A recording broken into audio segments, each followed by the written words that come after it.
The sun shone brightly, birds chirped merrily. It was a brand new day in my Minecraft world. I smiled, ready for an adventure. I grabbed my trusty iron pickaxe. Today, I was going mining for diamonds. I set off towards my usual mining spot, whistling. It was a deep cavern, full of potential riches. I'd been mining here for weeks. Never had I encountered anything unusual or dangerous. But today felt different. As I walked, the forest seemed different. The usual cheerful chirping sounded muted, replaced by a hushed rustling. Leaves swayed despite the lack of wind. A shiver ran down my spine. I shook my head. Just the wind, I muttered to myself. Minecraft could be spooky sometimes, but I knew it was all in my head.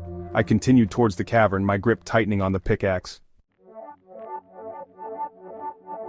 The mouth of the cavern loomed before me, darker than usual. Taking a deep breath, I stepped inside. The air instantly felt heavy, thick with an unseen tension. The sounds of the forest were gone, replaced by an unsettling silence. Unease pricked at me. I placed a torch on the wall, its flickering light doing little to dispel the oppressive darkness. I pushed on, each step heavier than the last. I mined for what felt like hours. The usual excitement of finding ores was gone, replaced by a gnawing anxiety. Then my pickaxe hit something different. It wasn't stone, nor ore. It was wood. Curiosity momentarily outweighed my fear. I cleared away the stone, revealing a set of wooden stairs leading downwards. They were old, cobwebbed, and clearly not part of my previous mining efforts. Who built these, and why? Section 5. A Glimmering Horror. Heart-pounding, I descended the stairs. Each step echoed ominously, reverberating through the stone walls. The deeper I went, the more oppressive the atmosphere became. It felt as though the very air was thickening, pressing down on me, urging me to turn back. But curiosity, or perhaps a sense of impending doom, pushed me onward. The air grew colder, the silence deeper. It was as if the world above had ceased to exist, leaving me in a void of darkness and uncertainty. My breath came out in visible puffs, a stark contrast to the warmth I had left behind. The silence was so profound that even the slightest sound seemed amplified, making my own footsteps sound like thunderclaps. At the bottom, I found a small room. It was a stark, almost claustrophobic space, with walls that seemed to close in on me. The room was devoid of any decoration, save for the flickering torches that lined the walls. It felt like a forgotten tomb, untouched by time and hidden from the world above. Torches flickered on the walls, casting an eerie, dancing light. The shadows they created seemed to move with a life of their own, twisting and contorting into grotesque shapes. The light was dim, barely enough to see by, but it added to the unsettling atmosphere of the room. It felt as though the walls themselves were alive, watching me with unseen eyes.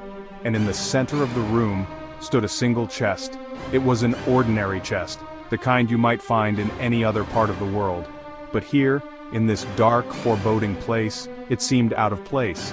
It was as if it had been deliberately placed there, waiting for someone to find it. The chest was old, its wood worn and its metal fittings tarnished with age.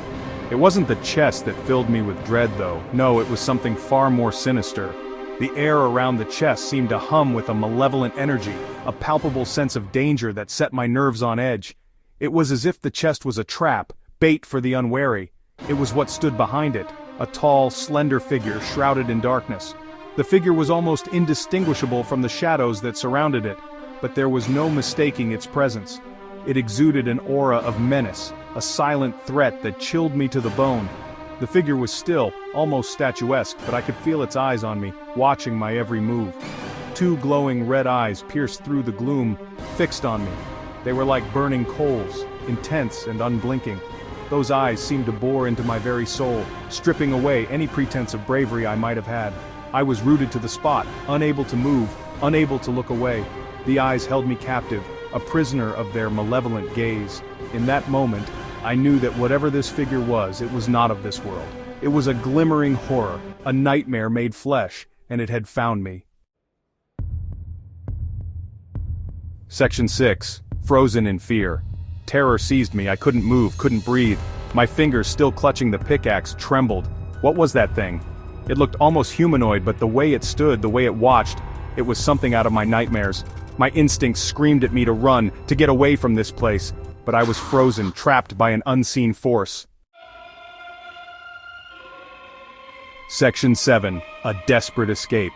The figure took a step towards me. Its presence was overwhelming, a dark shadow that seemed to swallow the light around it. I could feel the air grow colder, the hairs on the back of my neck standing up as a shiver ran down my spine. The red eyes seemed to burn brighter, searing into my soul. They were like two burning coals, filled with an intensity that made my heart race. I felt a primal fear, something deep and ancient, as if those eyes had seen countless horrors and were now focused solely on me. I snapped out of my trance, fear giving me a burst of adrenaline. I turned and ran. My feet pounded against the ground, each step echoing in the cavernous space. The walls seemed to close in on me, the darkness pressing from all sides. I could hear my own breath, ragged and desperate, as I pushed myself to go faster. I didn't look back, didn't stop running. The forest around me was a blur of shadows and moonlight, the trees like silent sentinels watching my frantic escape. Every rustle of leaves, every snap of a twig sent a jolt of fear through me. I knew I couldn't afford to slow down, not even for a moment. I scrambled up the stairs, the figure's presence looming behind me. Each step felt like a mountain, my legs burning with the effort. I could almost feel its breath on my neck, a cold, unnatural chill that spurred me to move faster. The stairs seemed endless, each one a barrier between me and safety. I could feel its eyes on my back, hear its silent pursuit, each step echoing my own. The sound of my heartbeat was deafening, a constant reminder of the danger that was just a breath away. I dared a glance over my shoulder and there it was, the dark figure, relentless and unyielding.